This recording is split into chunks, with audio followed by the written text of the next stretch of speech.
नमस्कार। आज से स्टार्ट करने जा रहा हूँ मैं एनसीईआरटी सेक्शन, जिसमें हम लोग एनसीईआरटी से संबंधित जितने भी विषय हैं, चाहे वो पॉलिटिकल साइंस हो, हिस्ट्री हो, ज्योग्राफी हो और इकोनॉमिक्स हो और साइंस के भी कुछ सेक्शन, उन सभी सेक्शन को मैं एक एक करके एक एक चैप्टर वाइज कवर करूँगा, ताकि आपको चीज़ों को पढ़ने में और उसे समझने में काफ़ी आसानी हो और आप आसानी से इजीली करके एक एक चैप्टर करके सभी को कवर कर पाएंगे। और उनसे संबंधित जो भी विषय वस्तु हैं या फिर उनसे संबंधित जो पॉइंट हैं, जो मूल बिंदु है, या फिर वहां से क्या प्रीलिम्स के हिसाब से क्वेश्चन बन सकते हैं, मेंस में किस प्रकार के क्वेश्चन पूछे जा सकते हैं, उन सभी चीजों के बारे में एक करके डिस्कस करेंगे। तो चलिए शुरू करते हैं आज का ये सेक्शन। आज हम लोग पढ़ने जा रहे हैं क्लास 6 एनसीईआरटी आपका हिस्ट्री चैप्टर 1। ठीक है, तो अच्छे से ध्यान देते हैं और शुरू करते हैं। जैसा कि लिखा हुआ है कि चैप्टर का नाम ही है कि क्या, कब, कहाँ और कैसे।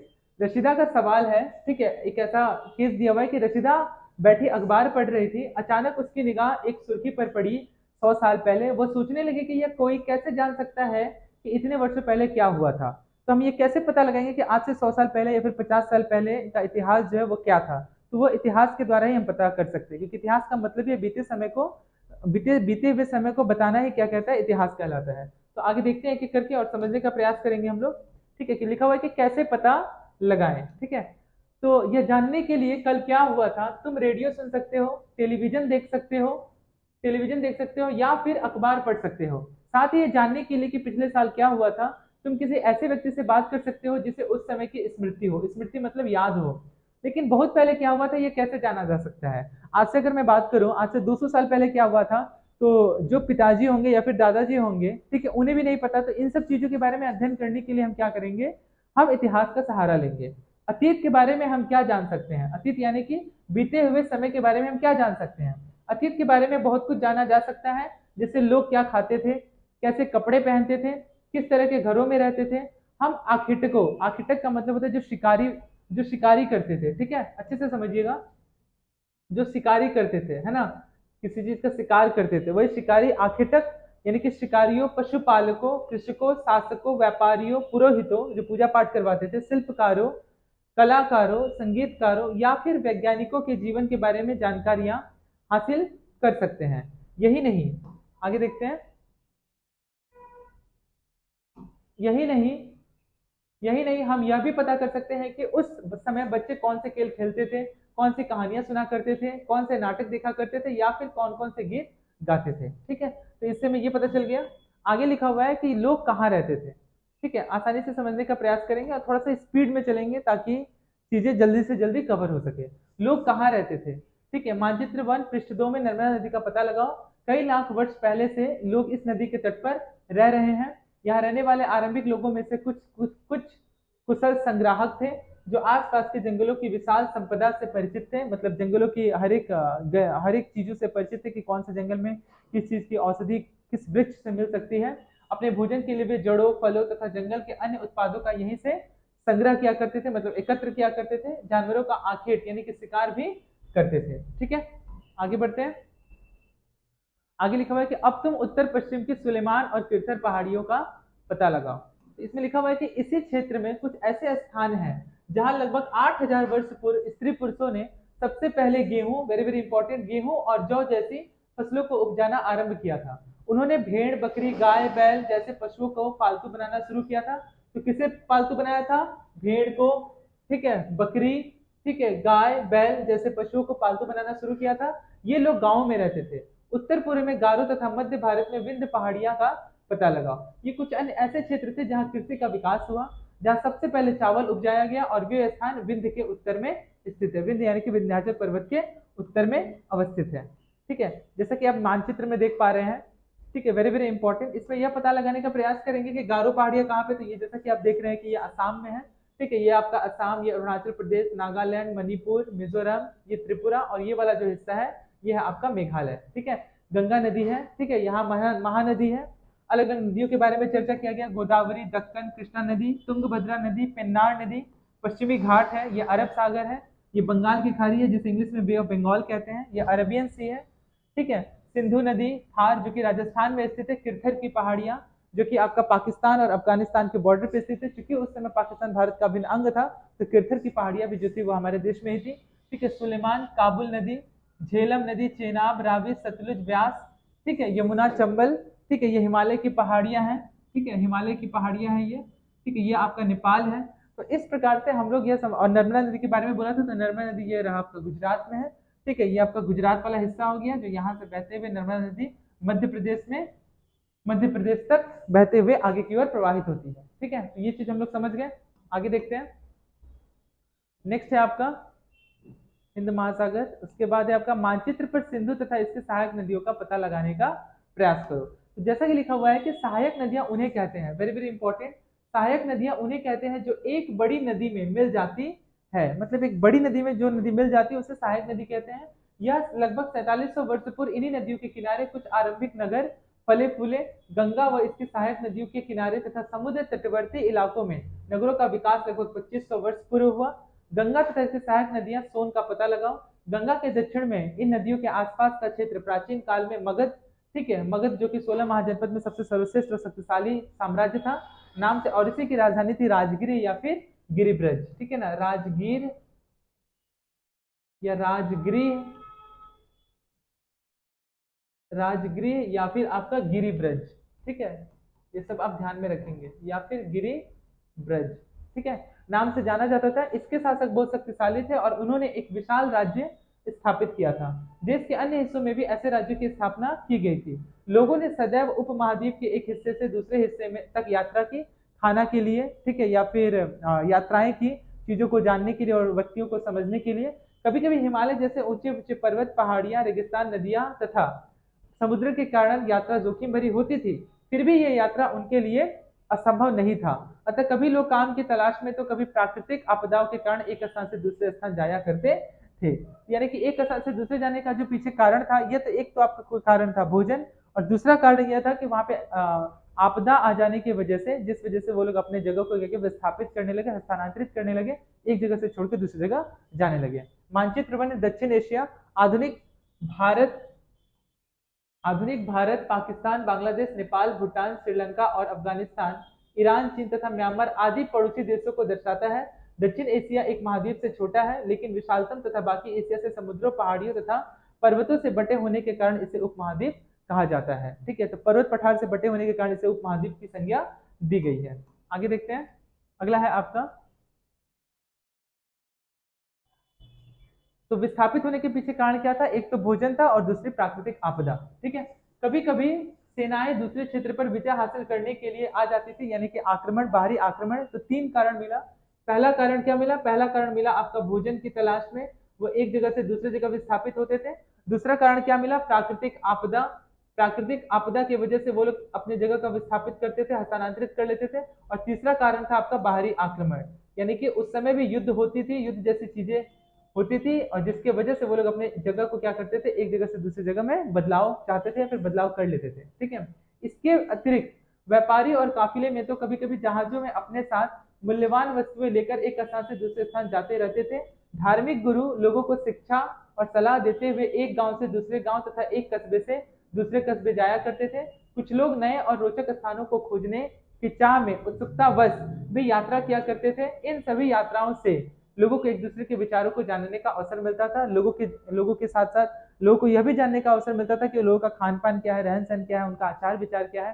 तो इससे लोगों में एक आपस में समानता बढ़ती थी, एक समानता प्रागड़ होती थी, मजबूत होती थी, ताकि लोग एक दूसरे के खान पान, रहन सहन, वेशभूषा से परिचित हो सके। आज लोग यात्राएं क्यों करते हैं, ठीक है, आज लोग यात्राएं क्यों करते हैं। अगला है आपका कि एक बार फिर से मानचित्र को देखो, पहाड़ियां, पर्वत और समुद्र इस उपमहाद्वीप की प्राकृतिक प्राकृतिक सीमा का निर्माण करते हैं। हालांकि लोगों के लिए इन सीमाओं को पार करना आसान नहीं था। जिन्होंने ऐसा चाहा वे ऐसा कर सके, वे पर्वतों की ऊंचाई को छू सके तथा गहरे समुद्रों को पार कर सके। उपमहाद्वीप के बाहर से भी कुछ लोग यहाँ आए थे और यहीं बस गए। लोगों के इस आवागमन यानी कि आवाजाही से हमारी सांस्कृतिक परंपराओं को काफी ज्यादा समृद्ध किया गया। कई वर्षों से लोग पत्थर को तराशने, संगीत रचने और यहाँ तक कि भोजन बनाने के नए तरीकों के बारे में भी एक दूसरे के विचारों को अपनाते रहे हैं। देश के नाम, अपने देश के लिए हम प्रायः इंडिया, ठीक है, और हमारे संविधान में भी इंडिया वर्ड यूज किया गया है। ठीक है, इंडिया का फुल फॉर्म है, ठीक है, इसे आप जरूर ध्यान में रखेंगे, इंडिपेंडेंट नेशन डिक्लेयर इन अगस्त। ठीक है, इंडिपेंडेंट नेशन डिक्लेयर इन अगस्त, ठीक है, अगस्त महीने में डिक्लेयर हुआ 15 अगस्त को, 14 अगस्त को, कि दो देश बनेंगे, पाकिस्तान और हिंदुस्तान, ठीक है। और पाकिस्तान को जहाँ की 14 अगस्त को आजाद कराया गया, वहीं हिंदुस्तान को 15 अगस्त को आजाद कराया गया, ठीक है। और हमारे संविधान में भी इसके बारे में चर्चा की गई, इंडिया जो कि भारत है, ठीक है। तो अपने देश के लिए हम प्राय इंडिया या फिर भारत जैसे नामों का प्रयोग करते हैं। इंडिया शब्द इंडस, ठीक है, इंडस से निकला है, इंडस का यानी कि इंडस ही यानी कि सिंधु है, सिंध नदी है, निकला है, जिसे संस्कृत में सिंधु कहा जाता है। अपने एटलस में ईरान और यूनान का पता लगाओ। लगभग 2500 वर्ष पूर्व उत्तर पश्चिम की ओर से आने वाले ईरानियों और यूनानियों ने सिंधु को हिंदोस अथवा इंदोस और इस नदी के पूर्व में स्थित भूमि प्रदेश को इंडिया कहा। भारत नाम का प्रयोग उत्तर पश्चिम में रहने वाले लोगों के एक समूह के लिए किया जाता था। इस समूह का उल्लेख संस्कृत की आरंभिक लगभग 3500 वर्ष पूर्व पुरानी कृति ऋग्वेद में भी मिलता है। यानी कि सबसे जो पुराना वेद है ऋग्वेद, ठीक है ना, ऋग्वेद में इस चीज का वर्णन मिलता है कि जो भरत जो है वह इस उत्तर पश्चिम प्रदेश में रहने वाले व्यक्ति लोग थे, जहाँ पे उत्तर पश्चिम के रहने वाले लोगों को भरत कहा जाता था, और उसी के आधार पर इस देश का नामकरण हुआ भारत, ठीक है। बाद में इसका नाम प्रदेश के लिए, प्रयोग देश के लिए होने लगा, जो भारत से क्या हो गया, भारत बन गया। आगे देखते हैं। अगला है कि ताड़ पत्रों से बनी पांडुलिपि की एक पृष्ठ, ठीक है, जैसा कि यहाँ पे लिखा हुआ है। यह पांडुलिपि लगभग 1000 वर्ष पहले लिखी गई थी। किताब बनाने के लिए ताड़ के पत्तों को काटकर उनके अलग अलग हिस्सों को एक साथ बांध दिया जाता था। भुर्ज पेड़ की छाल से बनी ऐसी ही एक पांडुलिपि को तुम यहाँ देख सकते हैं, जो कि आप यहाँ पे नीचे में देख रहे हैं, ठीक है। अतीत के बारे में कैसे जाने, अतीत के बारे में कैसे जाने, अतीत की जानकारी हम कई तरह से प्राप्त कर सकते हैं। इनमें से एक तरीका अतीत में लिखी हुई गई पुस्तकों को ढूंढना और उन्हें पढ़ना है, कि अतीत आज से 100 साल पहले या 1000 साल पहले जो पुस्तकें लिखी गई, उन पुस्तकों के अध्ययन से हम यह पता कर सकते हैं कि आखिर में अतीत में चीजें किस तरह से घटी हुई, उसको हम वर्तमान से तुलना कर सकते हैं कि आखिर में उन सब चीजों में किस तरह का क्या परिवर्तन आया, ठीक है। अंग्रेजी, ये पुस्तकें हाथ से लिखी होने के कारण इसे पांडुलिपि कही जाती थी। अंग्रेजी में इन्हें पांडुलिपि को ही के लिए प्रयुक्त होने वाला शब्द है आपका मैन्युस्क्रिप्ट शब्द, जो कि लैटिन शब्द है। तो ये क्वेश्चन एक एग्जाम में पूछा जा सकता है कि मैन्युस्क्रिप्ट जो वर्ड है वो किस भाषा से लिया गया है, तो वह लैटिन भाषा से लिया गया है। मेनु, जिसका अर्थ है हाथ से निकला है। ये पांडुलिपियां प्रायः ताड़पत्रों अथवा हिमालय क्षेत्र में उगने वाले भुर्ज नामक पेड़ की छाल से विशेष तरीके से तैयार भोजपत्र पर लिखी हुई मिलती है, जैसा कि आप यहाँ पर चित्र में देख पा रहे हैं। आगे बढ़ते हैं हम लोग। इसके बाद नेक्स्ट है, उम्मीद करता हूँ कि इतना आप लोग को अच्छे से क्लियर हुआ होगा। इतने वर्षों में इनमें से कई पांडुलिपियों को कीड़ों ने खा लिया तथा कुछ नष्ट कर दी गई। फिर ऐसी कई पांडुलिपियां आज भी उपलब्ध है। प्रायः ये पांडुलिपियां मंदिरों विहारों में प्राप्त होती है। विहार उस समय ऐसे कहा जाता था जहाँ पे कई धर्मावलंबी या फिर उनके अनुयायी है एक जगह जो ठहरते थे, उसे विहार कहा जाता था। और वही विहार का प्रयोग होते होते आज जो हमारा जो एक राज्य है बिहार, उसका नाम बिहार पड़ा है, ठीक है। इन पुस्तकों में धार्मिक मान्यताओं व व्यवहारों, राजाओं के जीवन, औषधियों तथा विज्ञान आदि सभी प्रकार के विषयों की चर्चा मिलती है। इनके अतिरिक्त हमारे यहाँ महाकाव्य, कविताएं तथा नाटक भी हैं। इनमें से कई संस्कृत में लिखे हुए मिलते हैं, जबकि अन्य प्राकृतिक जो कि भाषा है और अन्य तमिल में भी है। यानी कि 3 भाषा है। कौन कौन सी भाषा? एक है आपका संस्कृत में मिलता है कुछ लेख प्राकृतिक, जो कि वहाँ के मूल निवासी जो जिस भाषा का प्रयोग करते थे उन्हीं भाषा के उसी के बारे में चर्चा किया गया है। और तीसरा है आपका तमिल। तो ये 3 भाषाओं का प्रयोग उस समय लोग करते थे, ठीक है, यह भी आप ध्यान में रखेंगे। प्राकृतिक भाषा का प्रयोग आम लोग करते थे। हम अभिलेखों का भी अध्ययन कर सकते हैं। ऐसे लेख पत्थर अथवा धातु जैसी अपेक्षाकृत कठोर सतहों पर उत्कीर्ण किए गए मिलते हैं। कभी कभी शासक अथवा अन्य लोग अपने आदेशों को इस तरह उत्कीर्ण मतलब उस पर गुदवाते थे, ठीक है, पत्थरों पर, ताकि लोग उन्हें देख सके, पढ़ सके तथा उनका पालन कर सके, ठीक है। उनके नियमों का पालन करवाने के लिए भी कभी कभी इन चीजें उन लोगों से करवाया जाता था। जैसा कि आप देख पा रहे हैं कि यहाँ पे चित्र में, ठीक है, कि कुछ ऐसी चीजें हैं जो इसमें उत्कीर्ण की गई है, ताकि राजा महाराजा ताकि उनके नियमों का पालन कर सके, उनके नियमों को मान सके। कभी कभी शासक लोग अपने आदेशों को इस तरह उत्कीर्ण करवाते थे ताकि लोग उन्हें देख सके, पढ़ सके तथा उनका पालन कर सके। कुछ अन्य प्रकार के अभिलेख भी मिलते हैं जिनमें राजाओं और रानियों सहित अन्य स्त्री पुरुषों ने भी अपने कार्यों के विवरण उत्कीर्ण करवाए हैं। उदाहरण के लिए प्राय शासक लड़ाइयों में अर्जित विजयों का उल्लेख या फिर लेखा जोखा करते थे, ताकि उस समय के लोग यह समझ सके कि ये जो साम्राज्य जो स्थापित हुआ है ये काफी मुश्किल से हुआ है, ना कि केवल एक युद्ध से, बल्कि कई युद्ध इसमें शामिल हुआ करते थे, ठीक है। आगे बढ़ते हैं। इसमें लिखा हुआ है कि लगभग 2250 यानी 2250 वर्ष पूर्व पुराना यह अभिलेख वर्तमान अफगानिस्तान के कंधार से प्राप्त हुआ है। यह अभिलेख अशोक नामक शासक के आदेश पर लिखा गया था। इस शासक के विषय में तुम अध्याय 8 में पढ़ोगे। जब हम कुछ लिखते हैं तब हम किसी लिपि का प्रयोग करते हैं। लिपियां अक्षरों अथवा संकेतों से बनी होती है। जब हम कुछ बोलते अथवा पढ़ते हैं तब हम एक भाषा का प्रयोग करते हैं। यह अभिलेख इस क्षेत्र में प्रयुक्त होने वाली यूनानी तथा अरामेइक नामक दो विभिन्न लिपियों तथा भाषाओं में अवस्थित है। एक है आपका यूनानी और दूसरा है आपका अरामेइक। ठीक है, आगे बढ़ते हैं हम लोग। क्या तुम बता सकते हो कि कठोर सतह पर लेख लिखवाने के क्या लाभ थे? तो कठोर सतह पर लेख लिखवाने के सब महत्वपूर्ण लाभ यह थे ताकि वह काफी लंबे समय तक बने रहे।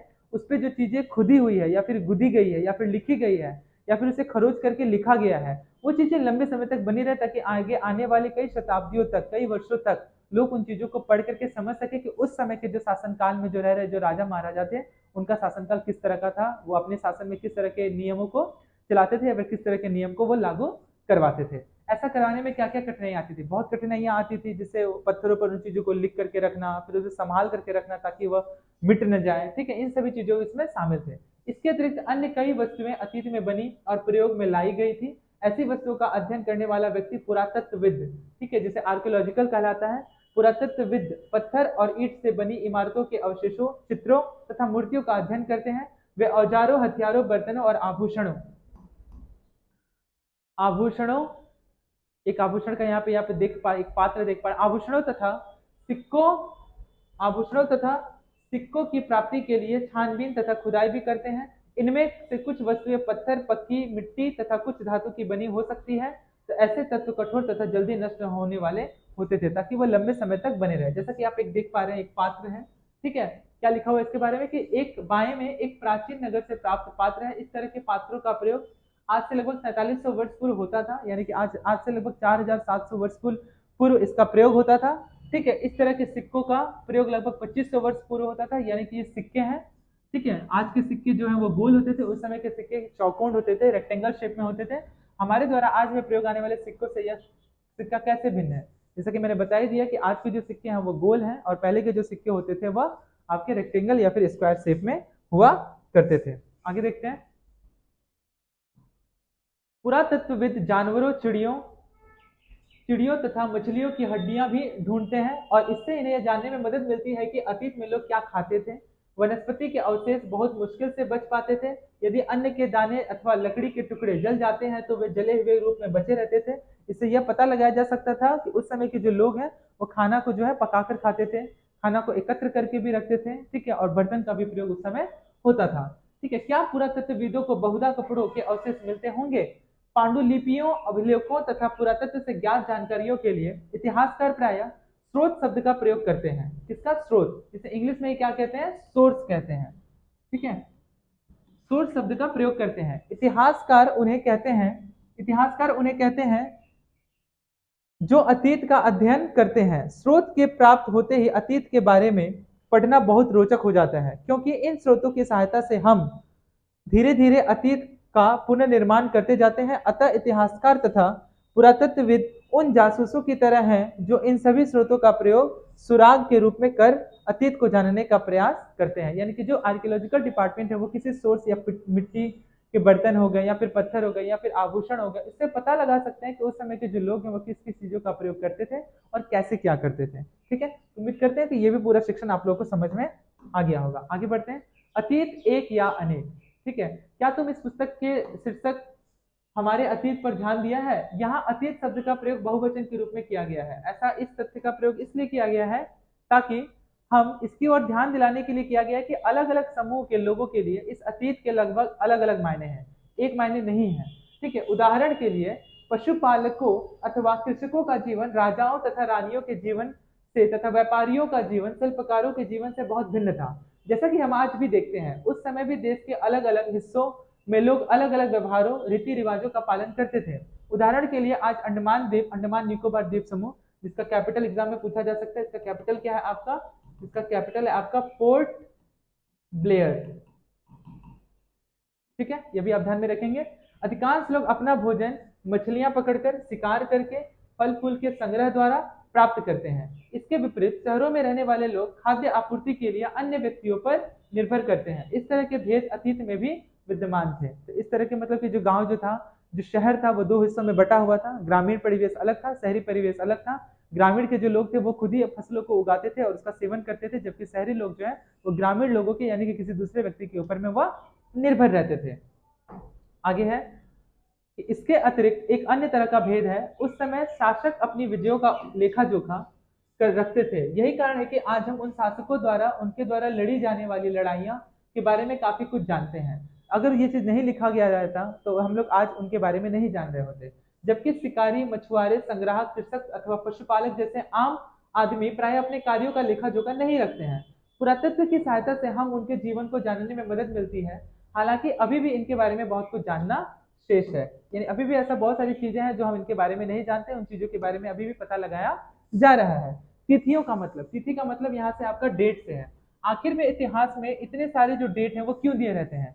डेट याद कर पाना मुश्किल क्यों हो पाता है? क्योंकि उसी डेट के आधार पर, उसी तिथि के आधार पर हम ये जानने का प्रयास करते हैं कि उस समय के लोग जो थे वो उनकी रहन सहन कैसा था, उनका वेशभूषा कैसा था, वो किस तरह से अपने जीवन को व्यतीत करते थे। इसीलिए डेट जो है याद करना काफी ज्यादा जरूरी है। अगर कोई तुमसे तिथि के विषय में पूछे तो तुम शायद उस दिन की तारीख, माह, वर्ष जैसे कि 2000 या उसी तरह का कोई और वर्ष बताओगी। वर्ष की यह गणना ईसाई धर्म प्रवर्तक ईसा मसीह के जन्म से की जाती है, जिसे बीसी कहते हैं। ठीक है, जिसे इसका फुल फॉर्म होता है बिफोर क्राइस्ट। ठीक है, ईसा मसीह के जन्म से पहले। ठीक है, ईसा मसीह के जन्म से पहले की जाती थी। अतः 2000 वर्ष कहने का तात्पर्य ईसा मसीह के जन्म के 2000 वर्ष के बाद से है। ईसा मसीह के जन्म के पूर्व की सभी तिथियां ईसवी पूर्व, ठीक है, ईसा से पहले, जिसे इंग्लिश में बीसी, बिफोर क्राइस्ट कहते हैं, के रूप में जानी जाती है। इस पुस्तक में हम 2000 को अपना आरंभिक बिंदु मानते हुए वर्तमान से पूर्व तिथियों का उल्लेख करेंगे। तो आगे बढ़ते हैं हम लोग। इतिहास और तिथियां, जैसा कि मैंने बताया, very very important, very very important. ये जो पॉइंट है यहाँ से लेकर के यहाँ तक बहुत ही ज्यादा इंपॉर्टेंट है। अगर आपको यूपीएससी में नहीं मिला तो स्टेट पीसीएस में मिलेगा। अगर स्टेट पीसीएस में नहीं मिला, स्टेट पीसीएस में नहीं मिला तो आपको किसी न किसी सिविल सर्विस एग्जाम में मिलेगा या फिर एसएससी के एग्जाम में जरूर आपको मिलेगा। तो ये पॉइंट बहुत ही ज्यादा इंपॉर्टेंट है, आप इसको एकदम अच्छे से ध्यान दीजिएगा। ठीक है, अंग्रेजी में बीसी, जैसा कि मैंने कहा, हिंदी में ईसा पूर्व का तात्पर्य बिफोर क्राइस्ट है। ठीक है, ईसा पूर्व होता है। कभी कभी तुम तिथियों से पहले एडी देखते हो, ठीक है ना, एडी देखते हो, जिसे एनो डोमिनी कहा जाता है। हिंदी में एडी हिंदी में ईस्वी होता है, जैसे कि अभी 2023 ईस्वी चल रहा है, जिसे इंग्लिश में 2023 एडी भी कह सकते हैं हम। लिख पाती हो? यह एनो डोमिनी नामक दो लैटिन शब्द से बना है तथा इसका तात्पर्य ईसा मसीह के जन्म के वर्ष से है। ठीक है, जब उनका जन्म हुआ उसके वर्ष के बाद से। कभी कभी एडी की जगह सीई तथा बीसी की जगह बीसीई भी लिखा भी प्रयोग होता है। एडी की जगह सीई, जिसे सीई का फुल फॉर्म है आपका कॉमन एरा, वहीं बीसी यानी बिफोर क्राइस्ट की जगह में बीसीई का फुल फॉर्म है बिफोर कॉमन एरा का प्रयोग होता है। सीई अक्षरों का प्रयोग कॉमन एरा तथा बीसीई का प्रयोग बिफोर कॉमन एरा के लिए होता है। हम इन शब्दों का प्रयोग इसलिए करते हैं क्योंकि विश्व के अधिकांश देशों में अब इस कैलेंडर का प्रयोग सामान्य हो गया है। भारत में तिथियों के इस रूप का प्रयोग लगभग 200 वर्ष पूर्व आरंभ हुआ था। कभी कभी अंग्रेजी के बीपी, बीपी का फुल फॉर्म होगा बिफोर प्रेजेंट, अक्षरों का प्रयोग होता है जिसका तात्पर्य है बिफोर प्रेजेंट, वर्तमान से पहले। ठीक है, तो ये जो मुख्य कुछ बिंदु है, जैसे कि बिफोर क्राइस्ट हो गया, सीई कॉमन एरा हो गया, बीसी बिफोर क्राइस्ट हो गया, BCE before common era, AD से हो गया आपका एनो डोमिनी। ठीक है, तो ये कुछ, बीपी से हो गया आपका बिफोर प्रेजेंट। तो ये कभी कभी एग्जाम में पूछा जाता है फुल फॉर्म, तो ये आप जरूर ध्यान में रखेंगे। ठीक है, वेरी वेरी इंपॉर्टेंट। आगे बढ़ते हैं हम लोग। अन्यत्र, अब चैप्टर खत्म होने के ही कगार पर है। ठीक है, अन्यत्र में क्या लिखा हुआ है कि जैसा कि हमने पहले पढ़ा, अभिलेख कठोर सतहों पर उत्कीर्ण करवाए जाते हैं। इनमें से कई अभिलेख कई सौ वर्ष पूर्व लिखे गए थे। सभी अभिलेखों में लिपियों और भाषाओं का प्रयोग हुआ है। समय के साथ साथ अभिलेखों में प्रयुक्त भाषाओं तथा लिपियों में बहुत बदलाव आ चुका है। विद्वान यह कैसे जान पाते हैं कि क्या लिखा था? इसका पता अज्ञात लिपि का अर्थ निकालने की एक प्रक्रिया द्वारा लगाया जा सकता है। इस प्रकार से अज्ञात लिपि, यानी कि जिस लिपि के बारे में हम पता नहीं कर पा रहे कि वो किस लिपि में लिखी गई, किस शैली में लिखी गई है, जानने की एक प्रसिद्ध कहानी उत्तरी अफ्रीका के देश मिस्र से मिलती है। लगभग 5000 वर्ष पूर्व यहाँ राजा रानी रहते थे। जिस प्रकार से आप देख पा रहे हैं फोटो में, तस्वीर में, तो उस समय पी जो है वह इस तरह से लिखा जाता था। ठीक है, देख पा रहे हैं? ठीक है, टी जो है इस तरह से लिखा जाता था, ओ की आकृति ऐसी होती थी। मतलब किसी भी शब्द को डोनेट करने के लिए लोग इन सब चित्रों का वो सहारा लेते थे और इन सब चित्र के माध्यम से ही वो क्या करते थे, किसी चीज को डिनोट या फिर किसी भी चीज को संकेत करते थे। ठीक है, जैसा कि आप एग्जाम्पल देख पा रहे हैं। ठीक है, वेरी वेरी इंपॉर्टेंट।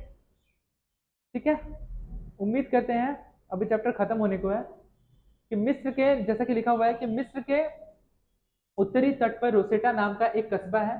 यहाँ से एक ऐसा उत्कीर्णित पत्थर मिला है जिस पर एक ही लेख तीन भिन्न भिन्न भाषाओं तथा लिपियों, यूनानी तथा मिस्र लिपि के दो प्रकारों में है। कुछ विद्वान यूनानी भाषा पढ़ सकते थे। उन्होंने बताया कि यहाँ राजाओं तथा रानियों के नाम एक छोटे से फ्रेम में दिखाए गए हैं। इसे कारतूस कहा जाता है। इसके बाद विद्वानों ने यूनानी तथा मिस्र संकेतों को अलग अगल बगल रखते हुए मिस्री अक्षरों की समानार्थक ध्वनियों की पहचान की। जैसा कि तुम देख सकते हो, यहाँ एल अक्षर के लिए शेर तथा ए अक्षर के लिए चिड़िया के चित्र बने हुए हैं, जैसा कि आप देख सकते हैं यहाँ पर। ठीक है ना, एल अक्षर के लिए शेर तथा ए अक्षर के लिए चिड़िया बना हुआ है। ठीक है, समझ पा रहे होंगे। ए अक्षर के लिए देख पा रहे हैं चिड़िया और एल अक्षर के लिए क्या बना हुआ है, शेर बना हुआ है। ठीक है, आगे देखते हैं।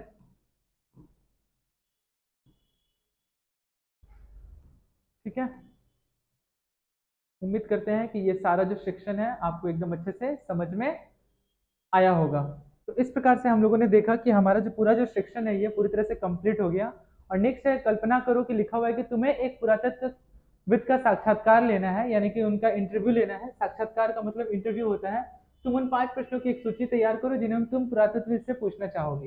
ठीक है, आगे है आपका कि लिखा हुआ है कि कुछ महत्वपूर्ण तिथियां हैं, जैसे कि कृषि का आरंभ कब हुआ। तो कृषि का जो आरंभ हुआ वो आज से 8000 वर्ष पूर्व। सिंधु सभ्यता के प्रथम नगर कौन से थे, 4700 वर्ष पूर्व वो स्टार्ट हुए। ठीक है, अगला है गंगा घाटी के नगर मगध का बड़ा राज्य एक बहुत बड़ा राज्य था, जो कि आज से 2500 साल पहले की कहानी है। और वर्तमान जो है लगभग 2000 वर्ष से पूर्व की कहानी है। जैसा कि यहाँ पे लिखा गया, निम्नलिखित का सुमेल करो। इस टाइप का क्वेश्चन ही आपका प्रीलिम्स में पूछा जाता है। तो आप इन सब चीजों को नजरअंदाज बिल्कुल भी मत कीजिएगा। आप 6 से लेकर के 12 तक एनसीईआरटी जरूर पढ़िएगा, लेकिन 9, 10, 11, 12 को खास विशेष करके बहुत ज्यादा रिवीजन अच्छे से कीजिएगा।